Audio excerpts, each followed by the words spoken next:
And good evening and welcome to the 2024 White Rose Tribute Event. My name is Karen Middlecoff-Minko and I am the Secretary of the Holocaust Center's Board of Directors. Thank you all so much for joining us tonight. Special thanks to Jaquay, Yamale, and our harpist Deanna this evening for providing such lovely music, and you are both incredibly talented.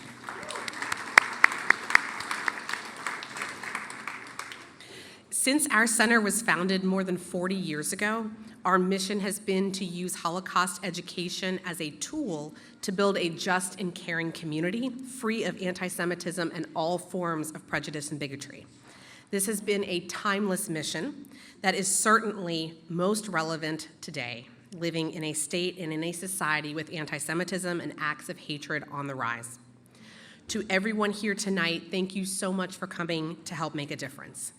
To our dedicated sponsors and everyone that contributed to our silent auction, including the many talented artists that created special hope and humanity centerpieces, your generosity means the world to our board and staff. And to our event committee, particularly Holly Pottishman, the auction chair, thank you so much for your efforts.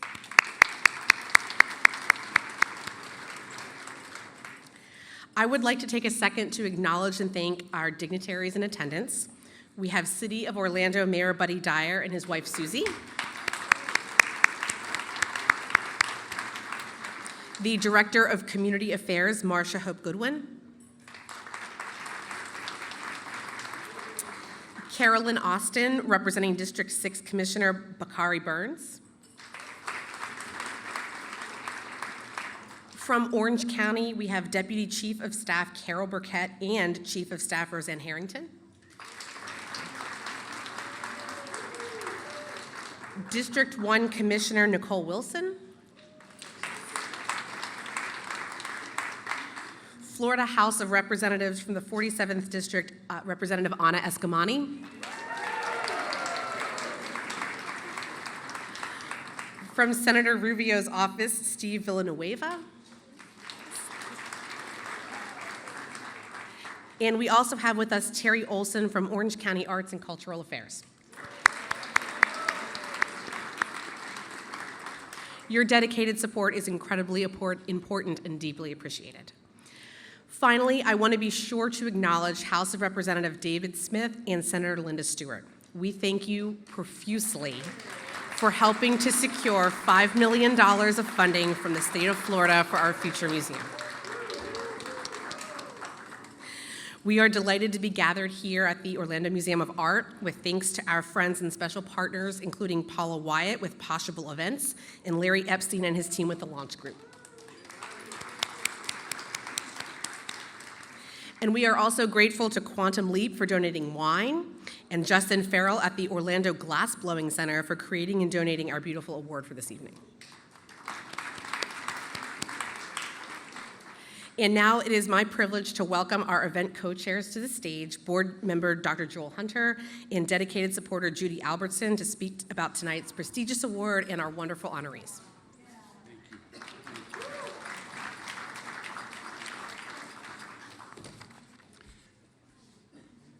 Judy's going to come up in just a little bit, right?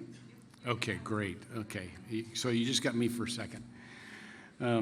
Good evening to all of you, and thank you again for being here. By the way, I'm going to be reading from a script because it's really hard for me not to go off script, but it's to your benefit if I stick to this script. Thank you for being here. I've been a board member and a supporter for the Holocaust Center's mission for several years now, so I know the work that goes into this event. And thank you to everyone who served on the committee for making this evening possible. This year, I'm delighted to co-chair the event with Judy Albertson, who will be up here presently, someone else who shares our passion for building communities free from prejudice and discrimination. First, I'd like to remind everyone of what the TestWise White Rose Award represents. This award was so named to remind us of the actions of a group of students, courageous students from the University of Munich during World War II. The group was called the White Rose. Calling for nonviolent resistance against Hitler and the Nazis, the members of the group were not Jewish, but they understood that they had a responsibility to take a stand against the injustices they saw perpetrated by the Nazi regime. They worked day and night to create flyers, which were distributed across the region, encouraging ordinary Germans to combat the tyranny of the Third Reich. They were an extraordinary example of young upstanders among a nation of silent bystanders, right up to the tragic outcome of their efforts. The Central Florida individuals honored with the White Rose Award are the upstanders of our community. It is their belief that only through personal actions and the involvement can we build a better community and nation for everyone. The values of inclusiveness and respect are central to their efforts. Jonathan and Nancy Wolf have been longstanding supporters of the Holocaust Center and are most deserving recipients of this award. They are committed to a variety of philanthropic efforts, both locally and globally. Locally, the Wolfs have been supportive as champions of the Orlando Museum of Art, Planned Parenthood of Greater Orlando, and the University of Central Florida, to name just a few. On an international scale, Jonathan and Nancy created a partnership between UCF and the American University of Cairo, paving the way for a reciprocal study abroad agreement, the Nancy and Jonathan Wolf Global Academic Initiative. Jonathan's Florida legislative initiatives include funding for the development of Florida Special Olympics headquarters and training facility, as well as various affordable housing initiatives. I got to stop here. You're burying the lead. What this guy has done for affordable housing in this area is remarkable. I first became aware, do that.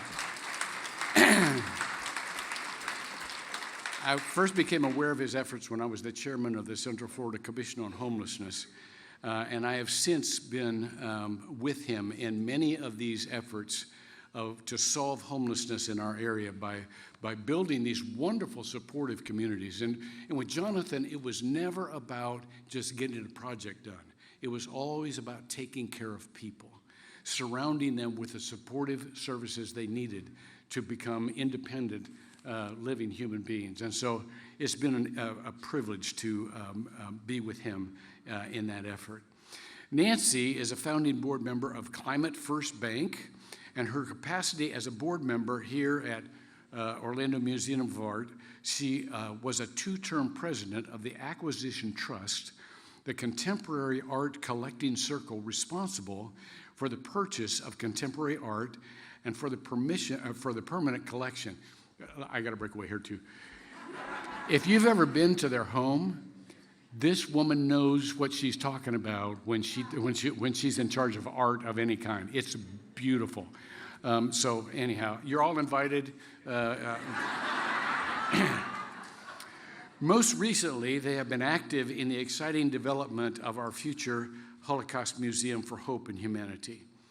These are just some of the many organizations and programs they help support, all in an effort to build a better, more peaceful, and resilient community for us all. I would like to add personally, and it says in here, insert personal comments.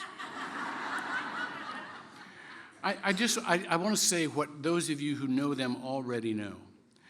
They are the most gracious, joyful, appreciative, humble people. Someone once said there are two kinds of people. One type walks into a room and says, "Here I am." And the other type walks into a room and says, "There you are." They are that second type. And so the fact that we could honor them and they'd be embarrassed about it, and they really are, just says we found the right couple here. And so with that, I invite Judy to join me on stage. Please welcome Judy Albertson.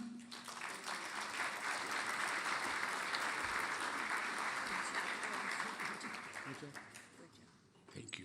Okay, and we're going to go around. They're going to give us awards to give to them, and then we want to invite Jonathan and Nancy to come up. Okay? Oh, my goodness, that's beautiful. All right. Jonathan and Nancy, would you come up and join us on stage? We would love to present you with these awards. We are privileged to present the Tess Wise White Rose Award to our friends Jonathan and Nancy for their exemplary work as upstanders. Would you give them a round of applause?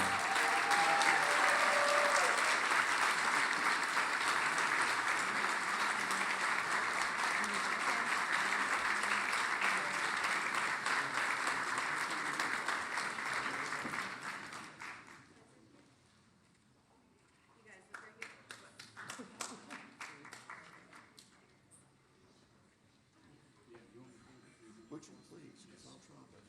Yes.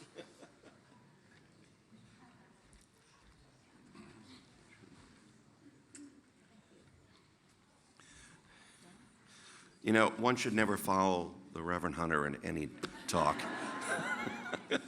You know, where do you go from here? But frankly, it's an honor to be here tonight.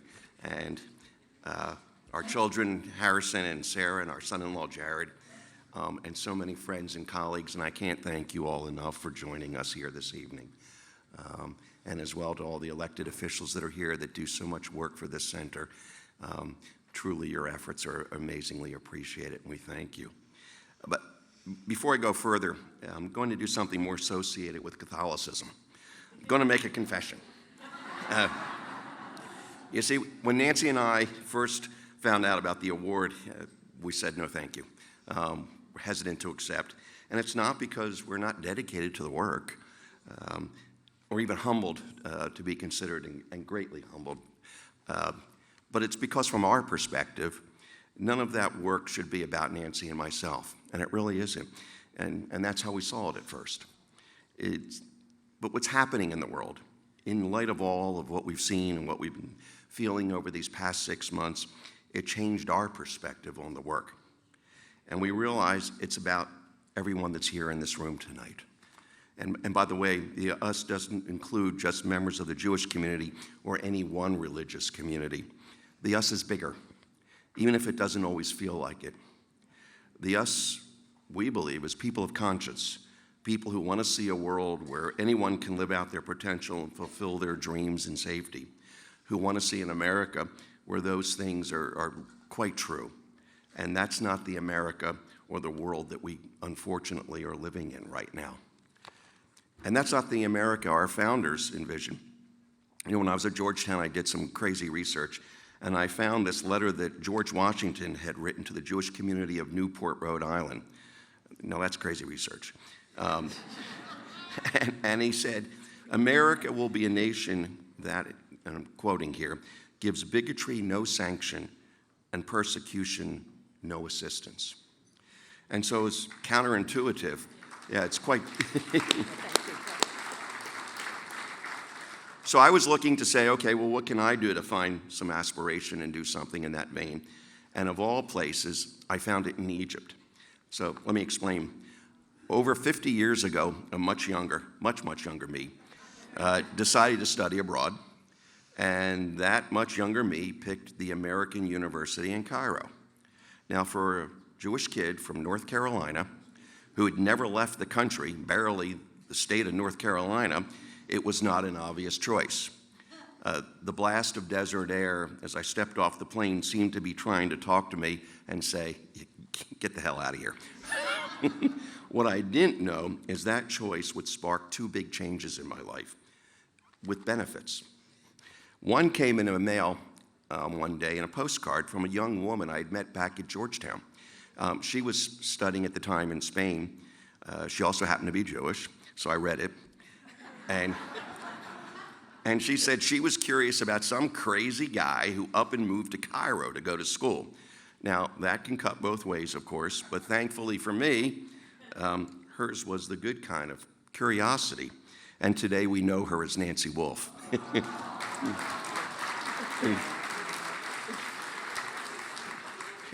Now, Reverend Hunter, you've stole her virtues, but, you know, I'll go on a few more. You know, she's a devoted, dedicated champion of women's rights and reproductive freedom. And yes, I hear about it at the dinner table every evening. And as a 20-year volunteer and now board member of the Orlando Museum of Art, I'm truly grateful and glad to share my life with her. So I might, just said, okay, you're ahead, stop. But the second one came from a recognition. In Cairo, I was maturing into a citizen of the world, something much greater than North Carolina. And I saw the importance of trying to understand and engage with it. And I learned that those engagements could grow into lasting connections and capable of bringing a divide through connections. So some 6 years ago, on the strength of that connection, Nancy and I put together the Wolf Global Academic Initiative at University of Central Florida. And today, UCF students, professors, political leaders have a chance to study in Egypt, have classes there, and most importantly, students from Cairo and their politicians and their professors are coming here to Orlando to do the same thing in studying at UCF.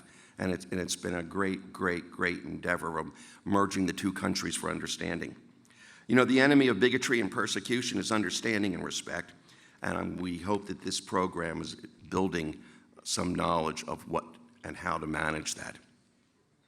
3 years ago, some of you may remember this, this museum, on the efforts of Nancy, became part of that story. There was an exhibition here called The Boundless Drop to a Boundless Ocean. The exhibition featured works from U.S. artists of Arab and Iranian heritage and descent, telling their stories of shared humanity across cultural and political borders. What was even more interesting was that those stories weren't just told here at the OMA. Nancy ran a companion exhibit in Kahrir at the American University at the center of the city where the revolution had just taken place. It was an unprecedented collaboration, and I go back to that word collaboration again. But the next one won't be, and that's the point. Because when we build these connections, those divides aren't as daunting or dividing the next time.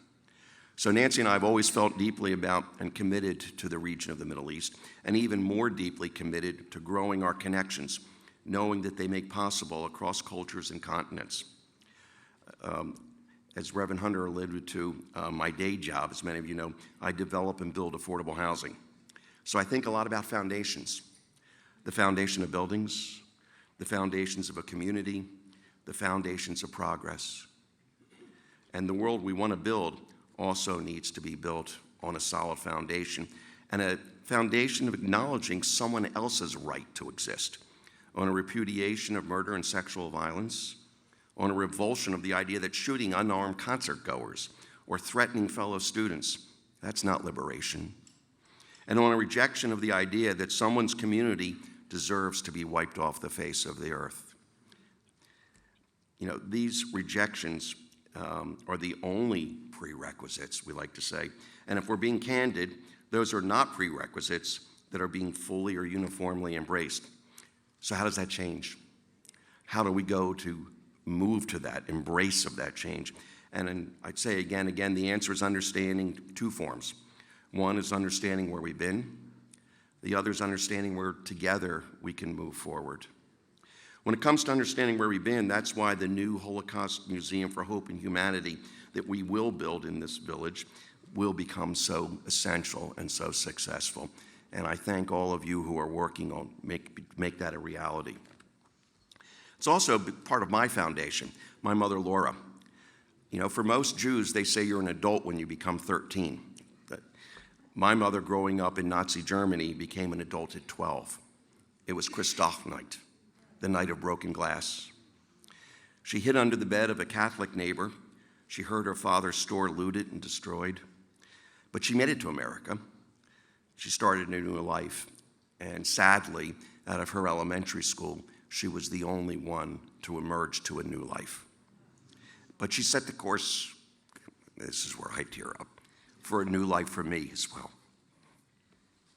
So while she passed on Yom Kippur 2 years ago, I often think about her journey from horror to hope.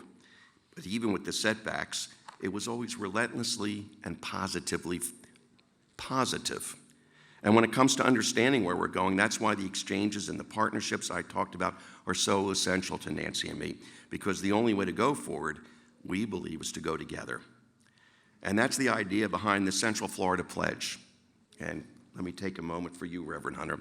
And Allen Ginsberg, I think you're here as well. Allen, you would be asking for a donation. I'm just simply asking, join me, join Mayor Dyer, join Reverend Hunter, and sign the Central Florida Pledge. Rabbi Engel, you've also been helpful in this. It's so important that we as a community make a unified statement that some of these elements we will not tolerate.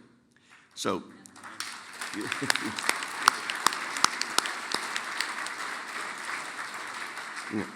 this pledge is how we commit to a mutual support and mutual respect throughout our community.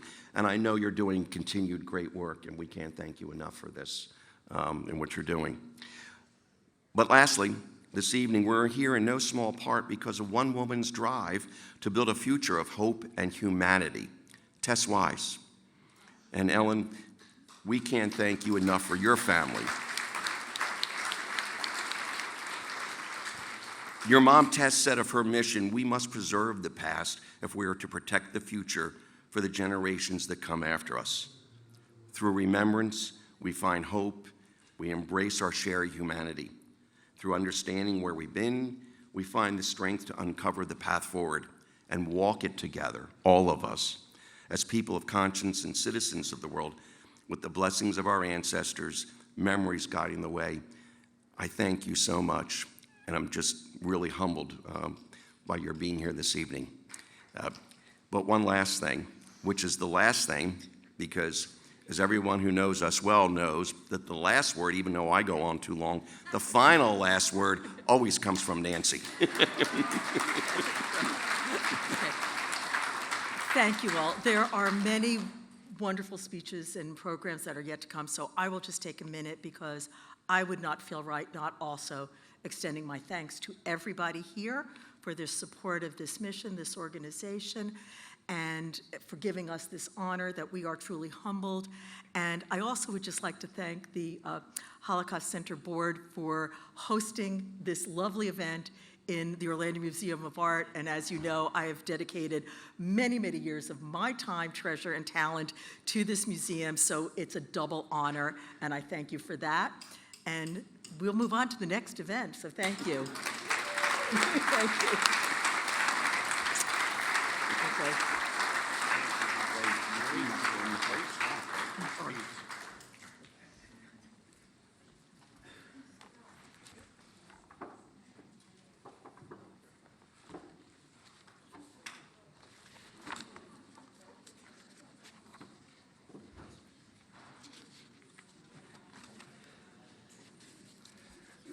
Now, it's my great privilege to invite to the stage Neelam Patel. We rehearsed this name, and I still almost messed it up. A teacher from Dr. Phillips High School. Would you welcome Neelam Patel, please?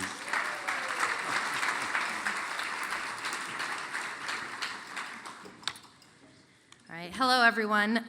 The funding and the donations that go to the Holocaust Center, I'm kind of the living proof of what happens when teachers get funding to go to institutes and how we're able to take that one message and pass it on to our students.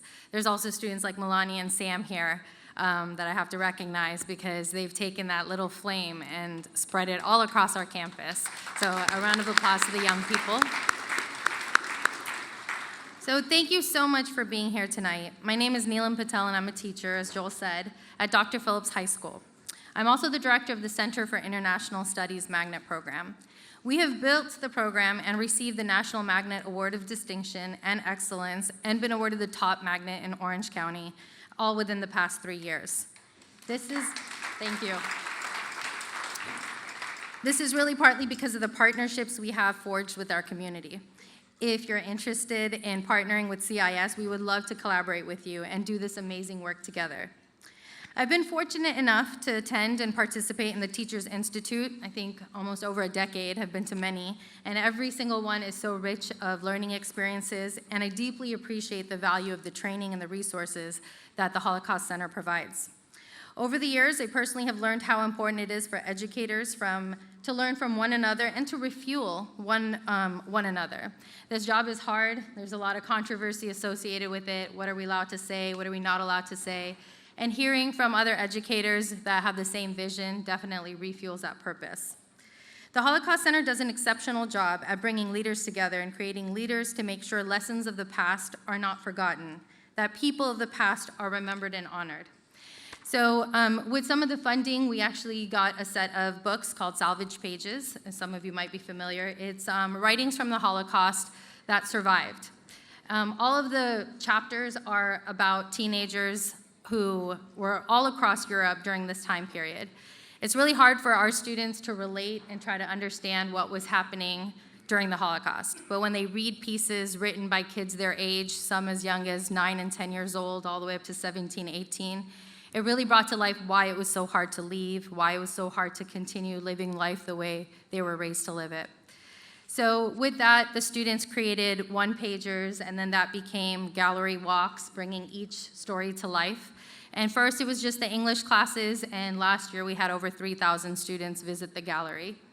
Thank you. It really speaks to the work that is being done today.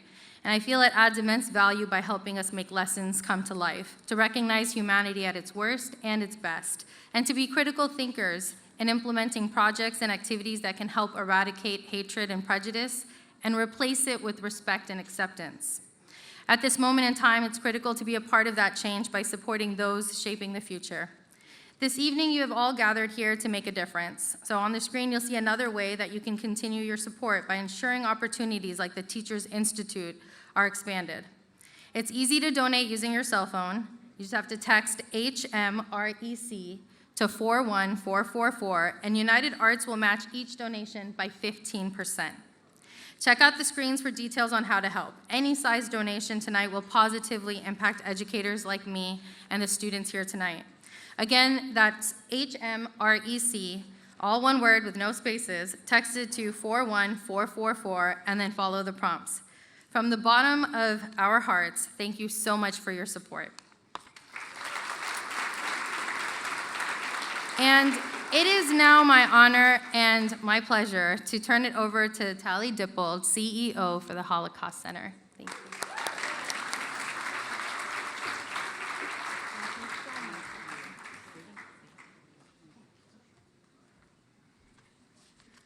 Okay, very tough act to follow. So first of all, thank you so much, Neelam, for all the incredible work you do in our community. Neelam is a remarkable educator who makes a difference every day by inspiring future generations. She represents the important impact that we are having in our community. Neelam, thank you for inspiring countless students and all of us. She's gifted in her ability, as you've heard, to use the lessons of the Holocaust to empower students to take action in their communities. She is not just a wonderful educator, but a motivator and a true leader. On behalf of our community and our organization, I'm delighted to surprise her with a new honor. So she's not prepared for this. No. I'd like to ask Stephen. Not in the script. I know, not in the script. Stephen Pointer, can you please come up for a moment? Please join me as we present Neelam with the first ever White Rose Educator Award.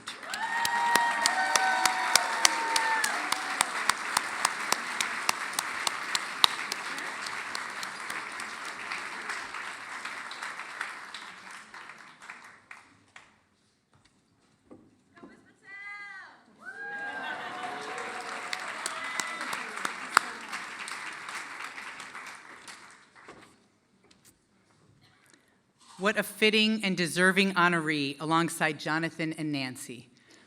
What Neelam does that's so remarkable is she doesn't just talk the talk, she really walks the walk. We're very grateful. Antisemitism in the U.S. continues to be a persistent and acceptable form of bigotry. Anti-Semitic incidents, episodes of harassment, and vandalism in Florida and across the country are at their highest level. We have seen cases in our own neighborhoods.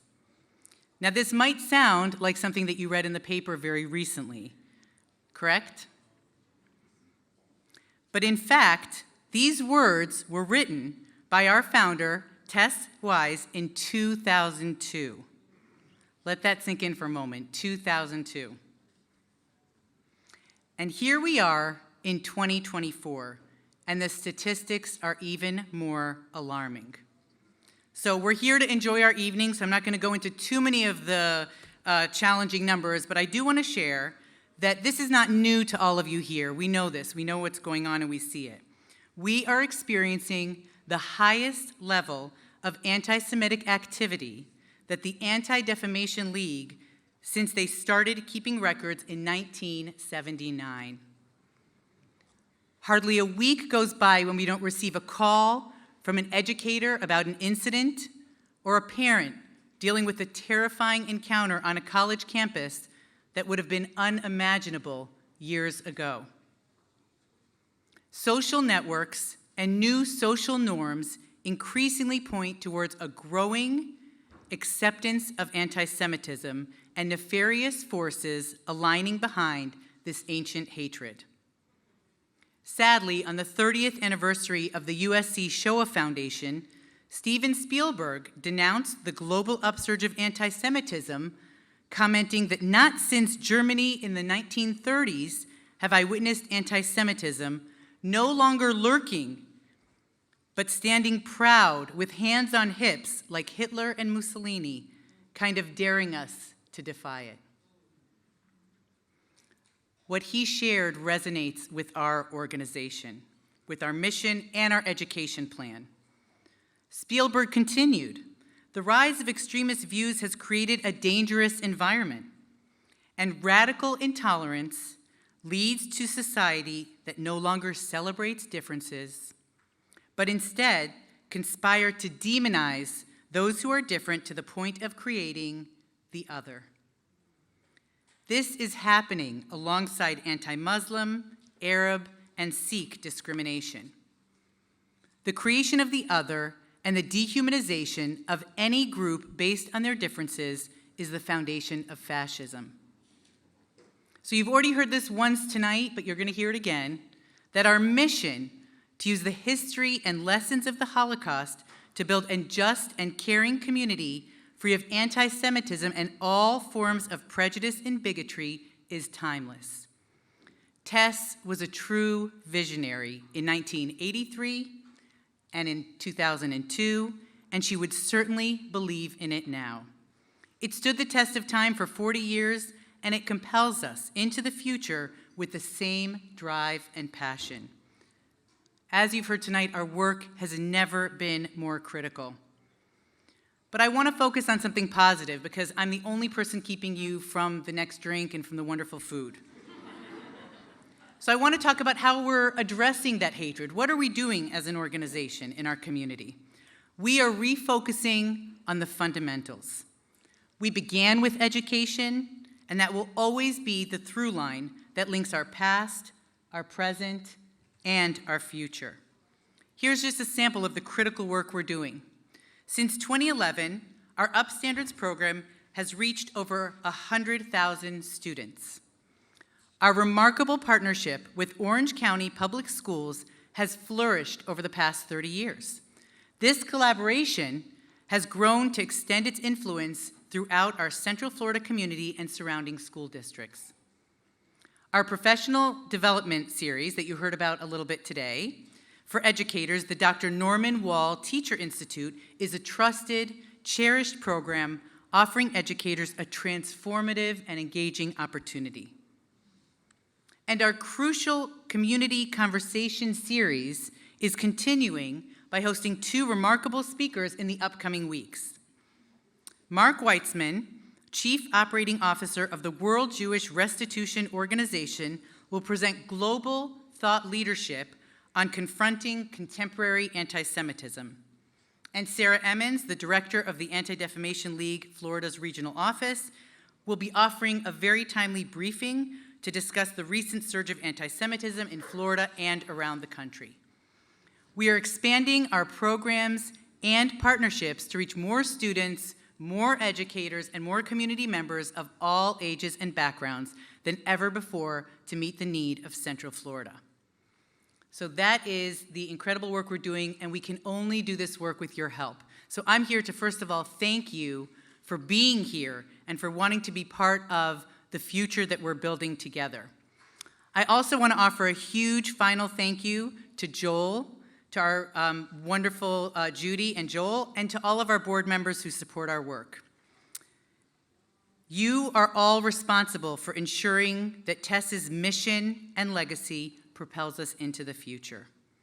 A huge thank you to Paula, Larry, and his team at Launch Group, and a huge heartfelt thank you to my incredible staff, because really it takes a village, and my village is very strong, and they're all here and remarkable.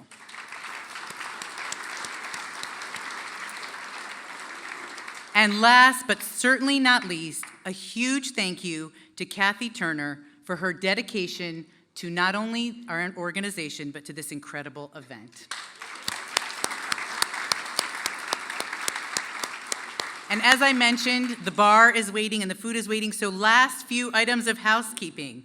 If you've been bidding on one of the remarkable auction items, it will be closing momentarily. So please check to see if you have won, and don't forget to pick up your items on the way out. Thank you so much for joining us this evening, and congratulations once again to our fabulous honorees. And please enjoy the rest of the evening.